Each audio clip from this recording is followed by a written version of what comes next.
We know that Peter Parker has a brand new job in the MCU when it comes to Spider-Man Brand New Day, which takes place around 3 to 4 years after the events of Spider-Man No Way Home. Now, with this new job and position he has in the MCU, it kind of gives us an idea of what they're going for, but there's a belief this could be a little bit deeper and more meaningful than what most people think, which I also think is the case here.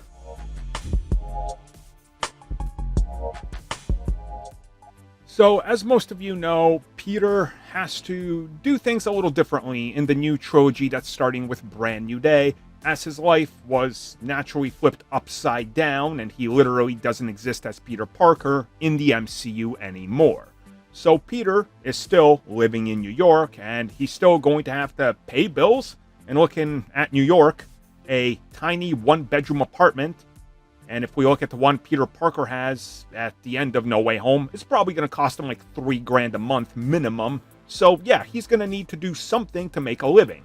A lot of people figured probably working for the Daily Bugle. Well, he's definitely not working for J. Jonah Alex Jameson Jones yet, but he is probably on his way there inevitably because, well, he's got to pay the bills and he's working at a deli/corner shop, as we can see here, as some people took photos with Tom on set. And for those wondering, yes, this is the very same shop where Peter Parker goes and frequents during, well, Spider-Man Homecoming primarily, but we know he's friends with the people that work here. He's obviously a friendly neighborhood Spider-Man of sorts, as we see in Homecoming, and it looks like he will be working at the shop, more than likely with the same owner still in place. So this shows us that Peter is really still going to be struggling. Now more so than ever, he doesn't have Aunt May. You know, he's not living with her. He's obviously got to pay his own bills. He's working at a little local corner shop, deli, bodega, if you will. And this is probably a good place for him, again, getting to meet the locals, working here. But more than likely also puts him in a very interesting place with a lot of people that he knows from school that might frequent there, that obviously don't remember him, but he remembers them. And it's probably going to be something that impacts him a lot as he realizes he lost everything. You know, nobody knows him. He's here, and obviously these people know Spider-Man. The owner knows Spider-Man. He's in that one photo that they flashed too quickly, but this changes the entire perspective. And a lot of people believe that this could be more indicative of a bigger story at hand, and I'm one of those people as well. I think that this is slowly showing us that Peter really misses his old life. And he wishes he could go back there, and it's going to start pulling him back.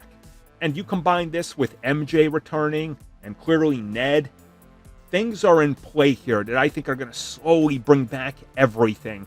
And as I've been saying, I really do think that bleed-in is happening from old memories, and people are going to start remembering and finding out. And it's going to change everything. And post-Secret Wars, it's going to, again, reset, but we're going to be at a different place, and I can't wait to see how this plays out. And I personally love when Peter is interacting with the normal people in the streets, people at the little shops. Like Insomniac Spider-Man does that well, too. So I'm excited to see how they bring that into live action at a more grounded level that's not, hey, multiverse and all this stuff. Thank you for checking out that video, and thank you for your continued support. Feel free to like, share, subscribe, do whatever you will, and if you're so inclined and would like some additional content from us, which includes unfiltered content and bonus discussions, we do offer exclusively in our member section. We hope to see you there. So thank you for watching, and have a good one.